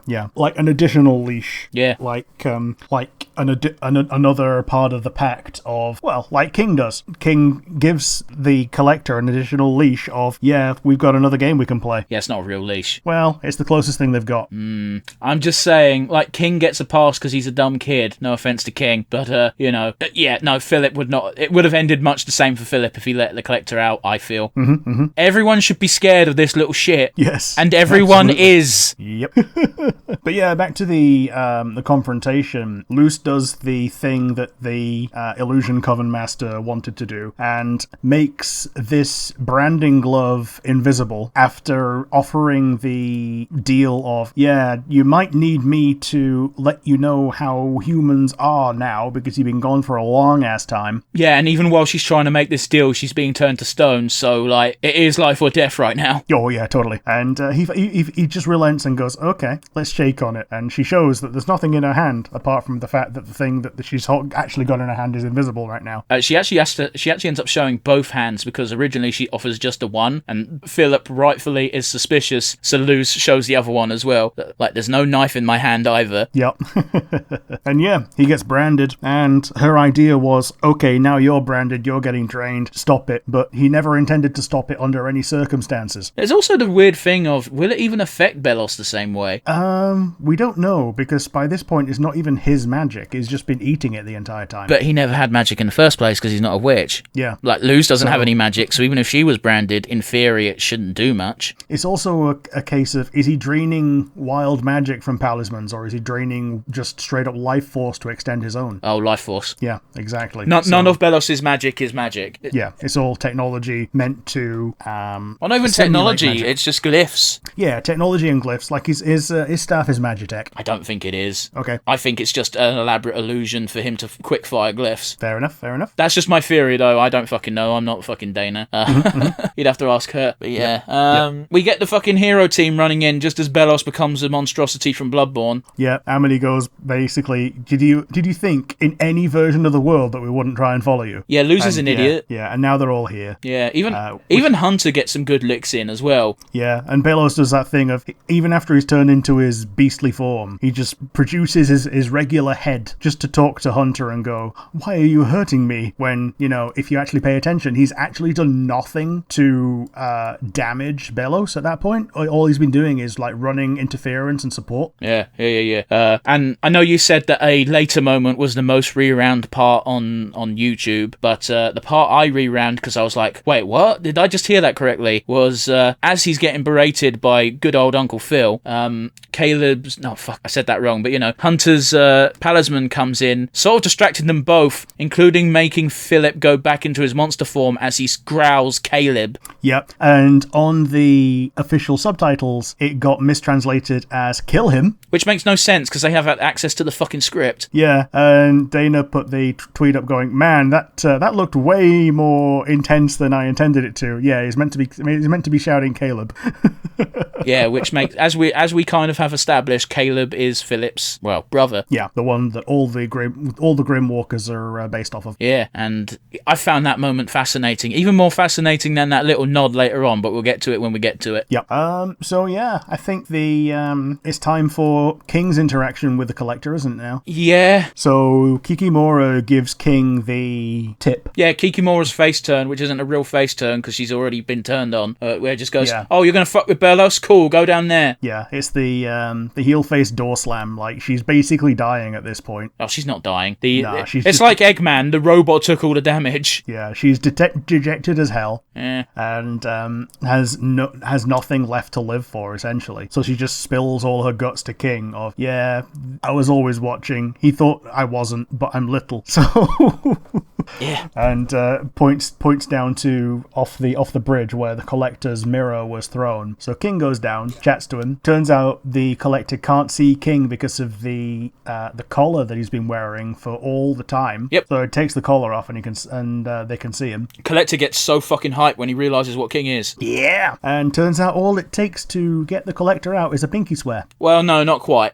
He does a pinky swear to say that, yeah, he won't fuck with him like Belos just fucked with him. But he says, I'll do one better. I'll let you out. How do I let you out? And they do it off camera, how they let the Collector out. I think it basically is the motion of a pinky swear. Like, you touch the Collector with the Titan hand, and then the Collector can just come out that way. Yeah, I don't think that's what it was. Okay. To borrow a phrase from you, I've slept since then. I also have slept since then. I remember them doing a pinky promise to help each other and play games. I don't remember the pinky promise being the trigger for letting the Collector jump out. Yeah, just follow my lead and they touch hands and then, yeah. But yeah, the Collector then just goes up topside. And Philip immediately shits himself. Yes, and rightly so as well, because he's betrayed this godlike being, and now the godlike being is there to, turn him into goo. Well, if it isn't the consequences of my own actions. I can't believe how visceral Philip's death was. Yep, getting splattered with one flick of the finger. We think he's dead. Yeah. He's made out of goo, so he might not be. It's hard to tell. Well, we see a splat of goo twice after this. The worry is that a splotter of glue has gone to the human world. Yeah, like it went on Hunter, and we see it at the end of the credits. Man, Hunter's traumatized. Apparently, the original pitch was for most of the goo to splatter onto Hunter. Yeah, but that got vetoed. Yeah. Another one was something that's coming up soon when King goes, yeah, we need all the people to play Owl House, when everyone else is trying to do their bad acting to be in on it. Hunter just does this really meek smile and a little meep. Apparently he was meant to just break down crying at that point. It would have been better. It would have been better visually and really hit home how fucked this entire interaction has been. But yep. I can. But look, unlike not liking the gay stuff, that is a decision decision I can understand from Disney's standpoint as to not wanting to be in the show. Yeah. And another thing that is remarkable about the Collector is the way they stop the Day of Unity is they just look up there, do some little hand things with their eyes to make it look like they're zooming in as if they were wearing binoculars and going, here's your problem, there's an eclipse right now, and just go boop and moves the moon. Yeah, don't fuck with cosmic entities. Racist that he may have been, H.P. Lovecraft knew what he was talking about. Yep. Never ask. Talk about the cat. Yeah, I was going to say. Do you know what the saddest thing about H.P. Lovecraft is? Go ahead. There's some letters when his health was in... Well, not when his health was in decline, but near the end of his life, which indicated that he was growing as a person and learning how fucked in the head he was for believing some of those things about certain races. Okay. Which I find quite sad, that, look at the amount of growth this person's doing, and, they die before they can make the final, I'm sorries. Yeah. It's one of those, like, the time was not an excuse. However, it's good that someone was able to see the wrong in doing wrong, Well, yeah, I get what you're saying, but it's one of those of, if you're not willing to forgive, then no one's going to change their mind. Yeah. Plus, it was after slavery had ended, so, yeah, people already knew it was wrong. Slavery is just a very extreme version of racism. Racism didn't go away because slavery stopped. A lot of people who thought slavery was wrong were still like, they're still not as good as us, but they shouldn't be slaves, That's hardly a moral high ground, you know what I mean? Yeah. But anyway, this is our fun cartoon show talking about demons and witches. Can we not get too bogged down on that? But yeah, as the world is crumbling, because the Collector goes, if we're going to play Owl House, we're going to need an Owl House, and starts consuming all of the rock nearby to create whatever they're creating, which is probably just a massive fucking board game. King screams at Luce, who's trying to keep him safe. Yeah, that's it. To escape and basically fulfill his end of the bargain, and also let Luce escape with the other kids. It wasn't. I don't think King was trying to hold up his end of the bargain more than he was just like, I don't want Luce to get locked up in this. Yeah. Because as things stood, Luce was holding the portal together with her own plant magic, such as it was. I thought it was Willow. So, I think Luce was kind of doing it because she was stuck in it. I thought she had basically done it with glyphs, because she was able to do it for the Grudgeby match in the past, wasn't she? I guess, but I'm just saying I thought it was Willow doing it. Like, you do you. Like, Willow is definitely the one who's better at it. Well, that's more my argument, because as talented as Luz is, she's not as good as Willow at the plant stuff. If coming in clutch, I think Willow might have been the cause. I'll have to look. I'll have to watch it again to come up with the actual idea. Yeah, let's wait for it to come on Disney Plus. Hey, Disney! Yeah, let's shall, and let's all watch it again on Disney Plus when it comes up on Disney Plus, because we need the views. We're British. We didn't have the option to watch it live. Peeling back the curtain a little bit. Sorry. But yeah, the Team Kid goes through the portal because that's the only way they can go. Yeah, and motherfucker, sent me a link of the fucking YouTube episode, and the fucking thumbnail was the kids in the human world, and I went, that's a spoiler. Well, the thing that made it definitely the human world is that they were stood out in the rain, which Gus even brings up the point of, don't worry, it's human rain, we can go in it. Yeah, that was before they even went through the portal. Yeah, but that's what makes them all happy to go through the portal, because they're used to rain being acid. But also like literal acid. But also there's buildings in the background. Proper buildings. Yep. So they go through, they go to Mrs. Noseda's house. And we get the actual most replayed moment on YouTube, according to you. Yes. So when I saw this on YouTube, yes, this was the most replayed moment. A little Easter egg. An article on an iPad. Frog Dimension. Real or hoax. With a picture of Anne Boonchoi. Yeah. Now here's the fun one, is I don't think that is actually Anne Boonchoi who went to Amphibia. I think that this is this universe's version of Anne Boonchoi. It's possible. Well, the only reason I say that is because, what happened in season 3 with the whole invasion thing. Like, it can't possibly be... Well, it might also be before the invasion. No, that wouldn't make any sense, because then why would... Because they make it very clear that Anne does not talk to the papers about the planters because they're trying to keep them hidden. Yeah. And no offence... Well, it wouldn't be offensive anyway. The parents aren't going to fucking grass them up. No. And I even think Mr. X wouldn't let that go into the public story realm of rumours because, he wants it for himself. This too. But also there's the option of what if they tried to make the whole thing a cover-up to make the military not not seem weak because they were just destroyed by, like, some frog dimension people. Just don't report it. I mean, yeah, but every reporter wants to make something of themselves by, That is a vast generalization. Okay. I'm slandering all reporters by saying that, I guess. But yeah, like, the way to make something of yourself in the media world is to show something with some proof that no one else is able to show. Good way to get a bullet in the face. Well, but once the article's out there, it's out there.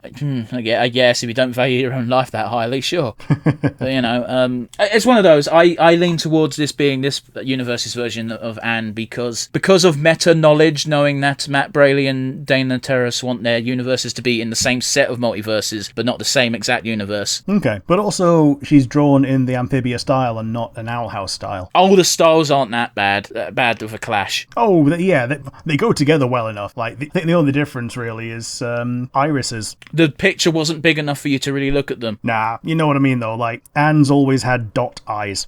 I'll be honest with you, Rick. I've never really paid that much attention to the eyes. Sure, yeah. Anne's got dot eyes, and she's got blue dot eyes when she's blue. Okay. And, Owl House eyes obviously have colours, because otherwise it wouldn't be that impactful when Ida and Lilith get a grey one. Yep.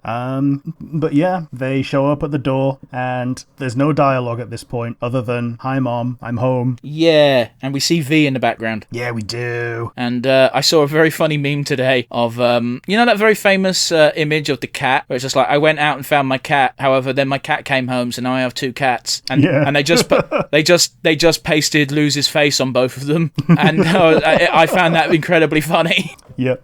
But yeah, it's going to be very interesting going forward. But yeah, the thing about the goo, it lands on Hunter, it goes through, and like it's very obvious that the goo lands on Hunter because there's like a kind of slow-mo frame. Sure. And at the end of the credits, the goo falls to the ground from the ceiling, and the door slams. And basically, that's laying the groundwork for Goo Bellows to possess someone in the future. And while Hunter is the obvious choice, I think it's actually going to be V. I don't think he's going to possess anyone. I think he's going to find a way to somehow reconstitute himself. Fair enough. Because otherwise it's just Venom. I mean, not a bad thing. It is.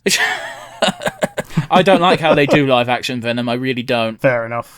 But yeah, anyway. That's the final episode, and it was a damn good one. It was. And, of all things, all good things must come to an end, and now we've got to wait for the actual ending to come. I'm very eager to see how well they do this, because it's not the first time a series has had to prematurely end, and yeah, it's not ideal, but I have confidence if any team can pull it off, it's probably this one. Yeah, seeing how much they managed to cram into the second half of this season with very few downtime episodes, like it gives me a good amount of confidence that it's basically, even though it's 3 long episodes, it's basically 9 episodes worth of time. Is it? I thought they had 40 minutes. Yeah, but it's normally 20. Okay, yeah, fair enough. Actually, it's normally just a bit over 20, so 40 minutes is about 2 episodes, if that. So 3 double episodes. Okay, so 6 episodes worth of time. But yeah, it's one of those as well where they left this off, it looked like it could have almost been identical to how we played out with Amphibia, where the first half of the next season would be human world before going back and dealing with that shit. But that's obviously not what we're going to get. I assume that by halfway from the second episode that we've got left, they're probably going to end up back on the Boiling Isles to deal with that shit. Yeah, almost certainly. And we already know for a fact that Luz's mother is not like the Boone Choys. Luz's mother very much does not want Luz going back at all. No. Like, she, I think the actual wording was different, but when Luz plays it back in her head, the promise that she has to make is pretty much that, once I'm home, I'm never leaving again. Yeah, but you know what I mean, though. Luz's mother, Mrs. Noseda, has very clearly made it obvious that she does not like the idea of her daughter being trapped in another world, and if she goes back to it, there's a chance she doesn't come back again. But yeah. Yeah, it's one of those. The actual tragedy of it is that for the first half of the show, Luz Luz could have just gone back at any time, and it's only once the original portal gets broken, the key gets broken, and there's only a little bit of blood left in it, that it becomes something that can't just be done willy-nilly, you know? Yeah, but again, it's very easy to forget the reason why Luz escaped in the first place, because, yeah, that shit was kind of fucked. Yeah. Having the weird beaten out of her by a camp. Yeah, but anyway, should we do our wind down? Yeah, let's shall. So, from the second half of the Owl House Season 2, do you have a favourite moment? Alador's face turn. Yeah. Because out of all of the characters who had face turns this season, I really expected Alador to just maintain his status quo as shitty parent. So yeah, pleasant surprise on that one. How about you? Mine was actually the Collector just splattering Belos. Like, what I was dreading having to team up with Belos against the Collector towards the end, and now that that's no longer probably going to be a thing, now we've got one villain. The old villain is now yesterday's news, as far as we know, and it was just the casual finality of it was something that I really enjoyed. I feel you. I suspect that King is going to be the key piece to sealing the Collector away again, because I don't think you can kill this being. No. Like, I think best you can do is make him so bored that he leaves, but that kind of being normally doesn't leave the place that he's bored with alive, you know? Well, Q. Well, sure. But yeah, I get where you're coming from. Yeah, I think the only reason Q is not a complete antagonist is because he likes fucking with Picard. He likes fucking with everyone. I like it in Deep Space Nine, where he tries to fuck with the captain of that vessel, and he gets punched in the face, and Q just goes, "Picard never hit me." I forget the captain's name of this ship. I apologise. And the captain just goes, "I'm not Picard." Yep. It's the good old Mike Tyson quote of everyone's got a plan until they get punched in the jaw. Yeah, any plan that survives being hit is a well-made plan. But yeah, we can't always talk about the good. We have to talk about the bad now and again. What was your weakest link? Boo, Disney, boo. Yeah, ditto. Boo, Disney, boo. And we even get the quote from Dana that they had this meeting, decided that it was ending, and none of the creators were involved in any way. That sucks, man. They were just told, like, if the creators were involved, I don't think they could have changed the decision. But what I think they could have done is I think they could have sat down and said, "Look, okay, you want it to end. Not happy with that, but it's something we have to live with. This is the bare minimum amount of time we need to end it well." Yeah, like, it's one of those, like, the time to animate it is slightly different to the amount of screen time you get given as well. Like, they had a hiatus. It could have just been a month or two longer. Like, the fans would never have known. It just so happened that it coincided with Amphibia ending, which was what the ending was always meant to be, because Amphibia was always meant to be 3 parts. Yep. But yeah, the Owl House could have gone on a lot longer. They had a lot more fun in the world that was ripe for the picking. Sure. And yeah, it just didn't happen. We're just going to have to look into the parallel universe that doesn't exist and just wistfully wish that our parallel selves are having more fun. I'll be absolutely honest with you, Rick. The only silver lining is because of the core audience of this show, there is going to be plenty of fan fiction and what ifs. Yeah, fan fiction, fan art, what ifs, even just the comics. Again, we're they've got comics. Well, you know, the Oh, you meant the fan comic? Yeah, the fan comics. Okay, I thought you meant official comics. Also, boo that fucking company that was meant to be doing the fucking release of the. It wasn't an art book. It was like a journal type thing, but it was basically an art book and behind the scene notes and stuff. And then the company pulled out, so that sucked. Yeah. And even and Dana Terrace went to Twitter and said it wasn't Disney's fault this time, but we're still mad. But we like to end on a high note. From this season, do you have an MVP? As much as I'd love to give it to any of the characters, I can't. I have to give it to the writing team and the animators. I know that's a lot of people to give the MVP award to, but it cannot be understated how well they managed to do in 11 episodes. Just fast-paced, but not so fast-paced that they didn't get the, the information and plots got blurred together. It was a magic combination in that how they managed to convey everything that they wanted to. Yeah, absolutely. And rather than just copying you on this occasion, I'm going to give mine. I was going to give it to Rain Whispers, but seeing as they're not in as much of it, I'm going to give it to Hunter, because I think you brought it up last time that can't believe we've only had Hunter for 1 season. Yeah. And just the sheer amount of character development this one kid has had just really pulls a lot of the story together. Like, we see basically separate sides of the same conflict, and then they meet in the middle. So yeah, I'm going to have to give it to Hunter. Surname withheld. Yeah, it would have been. I actually think he's got a different surname. I don't think he never gives it, so he wouldn't know. Yeah. He's for the longest time, he just called himself the Golden Guard. Yeah, just the Golden Guard, and then we found out he was a Golden Guard. Yeah. Which is knowledge the most recent Golden Guard. Which is knowledge I'm surprised even the Coven heads are privy to, considering how secretive Belos is with this shit. Well, it makes sense that Darius knows, because he was a personal friend of the previous one. I guess. And he knows that the previous one has died and has been replaced. Doesn't find it suspicious that they're identical. I don't know if they were meant to be unmasked at any point. I assume if you're spending downtime with someone, your mask isn't staying on. Anyway, we digress a little bit. Darius is a bro, please give him love. Yeah. So, with that said, if you liked the video or the podcast, you've got the comment section down on YouTube, and if you're not listening on YouTube, listening by one of our many audio platforms, you have the email, which would go to nonsensereviewuk@gmail.com. Once again, that is nonsensereviewuk@gmail.com. And yeah, thank you very much for listening. If you made it this far, as always, you are our favourite people, and it's going to be a goodbye from me. And in case any executives from Disney are listening, I'm not going to ask for more Our House time. I know that's a futile quest, but could you at least merchandise it a little better? Oh yeah, I think everyone would just like to buy a King plush. Yeah, King plush. Like minimum, you'd think they'd do that. It's already something a product they shill. Yeah. The amount that they shill the child. Yeah. But yeah, that's all I wanted to say as a closing statement. Keep yourself safe and keep yourselves happy, guys. We'll see y'all again next week. Bye.